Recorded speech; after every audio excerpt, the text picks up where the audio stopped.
आजकल social media पर ब्रह्म मुहूर्त और ब्रह्मचर्य जैसे शब्द तेजी से वायरल और फेमस हो रहे हैं। पहला ब्रह्म मुहूर्त में जगना। People who wake up early in the morning से ब्रह्म मुहूर्त स्टार्ट है 4:10। अगर कोई तब करे तो बहुत ही अच्छा है। आप ब्रह्मचर्य कर देखिए, नमक रोटी खाइए आप, और आपसे अगर कोई हाथ मिला ले तो उनसे बात करो।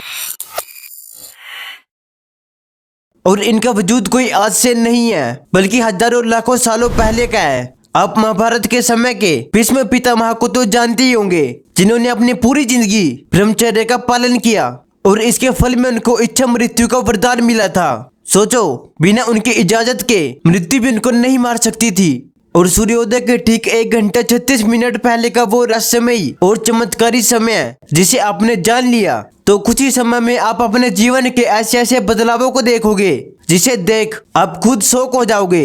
आज के जरूरी वीडियो में आपको एक अच्छी डिवाइन पावर के बारे में बताने वाला हूँ, जिसके लिए ना कोई शॉर्टकट और ना कोई फॉरेन बुक चाहिए। आज हम बात कर रहे हैं उस रहस्य की जो 2300 साल पहले वैदिक काल में आचार्य चाणक्य ने बताया था और आज मॉडर्न साइंस उसको प्रूफ करने में लगी है, जिसका नाम है ब्रह्म मुहूर्त।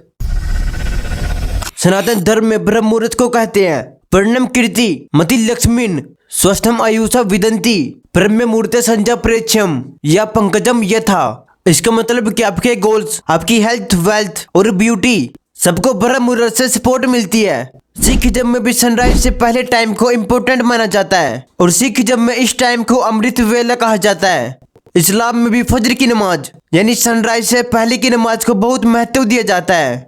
यानी दुनिया के हर धर्मों में ब्रह्म मुहूर्त का जिक्र जरूर पाया जाता है। लेकिन अब सवाल यह है कि ब्रह्म मुहूर्त होता क्या है। अगर आसान भाषा में बताऊं तो ब्रह्म मुहूर्त सनराइज से 1 घंटा 36 मिनट पहले शुरू होता है और 48 मिनट तक रहता है। यानी कि अगर ब्रह्म मुहूर्त 4 बजे शुरू होता है तो ये 4:48 मिनट तक रहता है। तो चलो इसके पूरे पैटर्न को समझते हैं। सनराइज पर रुद्र मुहूर्त होता है, उससे पहले समुद्र मुहूर्त और उससे ठीक पहले ब्रह्म मुहूर्त। मतलब सनराइज के 96 मिनट पहले ब्रह्म मुहूर्त शुरू होता है और 48 मिनट पहले खत्म। अब ब्रह्म मुहूर्त तो हमने समझ लिया, अब ये समझते हैं कि ब्रह्म मुहूर्त हमारे सबकॉन्शियस माइंड पर क्या इम्पैक्ट डालता है। सबकॉन्शियस माइंड हमारे माइंड का वो पार्ट है जो हमेशा एक्टिव रहता है, चाहे हम कुछ सोच रहे हो या नहीं, और सोते हुए भी ये एक्टिव रहता है। ये हमारी हैबिट्स, हमारे बिलीफ और हमारे इमोशन को कंट्रोल करता है। ब्रह्म मुहूर्त में हमारी सराउंडिंग काम होती है, यानी उस टाइम पर हमारा चेतन और अवचेतन मन बिल्कुल शांत होता है। ये टाइम हमारे माइंड को नए आइडिया, पॉजिटिव थॉट्स और अफर्मेशन को सच बनाने के लिए तैयार करता है। और स्वामी विवेकानंद जी ने कहा था, concentration is the essence of all knowledge. और कंसंट्रेशन के लिए ब्रह्म मुहूर्त सबसे जरूरी होता है। और साइंस भी ये कहती है कि ब्रह्म मुहूर्त के टाइम पर एनवायरनमेंट में ऑक्सीजन लेवल सबसे ज्यादा होता है और डिस्ट्रैक्शन सबसे कम होती है। अगर आपको कोई काम करने में दिन में 2 से 3 घंटे लगते हैं, लेकिन वही काम इस टाइम पर आपका 40 से 50 मिनट में ही हो जाता है। और प्रेमानंद महाराज भी इसके बारे में हमेशा चर्चा करते हैं। 4 बजे सबको जग जाना चाहिए।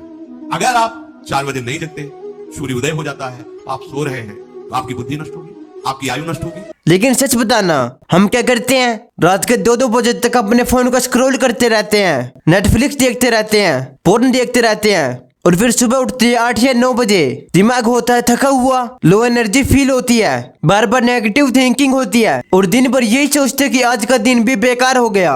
अगर पूरे वीडियो का सार 2 लाइन में बताऊं तो लेट उठना सिर्फ बैड हैबिट नहीं है, बल्कि एनर्जी का बहुत बड़ा लीकेज है। अब अगर आप कितने भी मोटिवेट क्यों ना हो जाओ, लेकिन अगर एनर्जी नहीं होगी तो फोकस कहाँ से आएगा? साइंस भी ये प्रूफ करती है कि हमारे माइंड में लर्निंग और फोकस सुबह 4 से 5 बजे अपनी हाई पीक पर होता है। और जो लोग 9 या 10 बजे उठते हैं उनमें डिप्रेशन और एंजाइटी के चांसेस 40% ज्यादा पाए जाते हैं।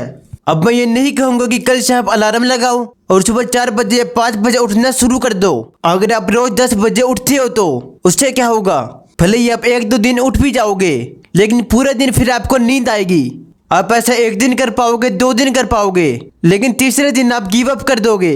तो इस सॉल्यूशन को बहुत इजीली स्टार्ट करो।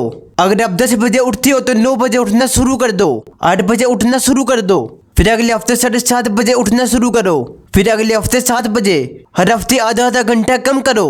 ऐसा नहीं है कि रोज 10 बजे उठ रहे हो, लेकिन कल से मैं 4 बजे 6 बजे उठना शुरू कर दूंगा। यानी सिंपल भाषा में बताऊं तो अपनी बॉडी को फोर्स नहीं बल्कि अपनी बॉडी को ट्रेन करो।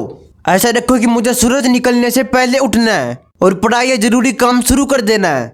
लेकिन अब प्रैक्टिकली एक बात सोचो, सुनने में ये कितना आसान लग रहा है। शायद आप में से बहुत लोगों ने ये ट्राई भी किया होगा, बट 90% लोग ये सब करने में फेल हो जाते हैं, क्योंकि ब्रह्मचर्य एक रूल है, ये कोई मैजिक नहीं है, ये डिसिप्लिन मांगता है। और डिसिप्लिन अचीव करना आज की डेट में सबसे बड़ा मुश्किल है। जिसके पास डिसिप्लिन है फिर वो अलग ही बंदा है, क्योंकि आज का एनवायरनमेंट बना ही हमसे एनर्जी खींचने के लिए है। अब वो चाहे इंस्टाग्राम का एल्गोरिथम हो, चाहे कोई वेब सीरीज, लेकिन आपको अपना डिसिप्लिन खुद बनाना पड़ेगा।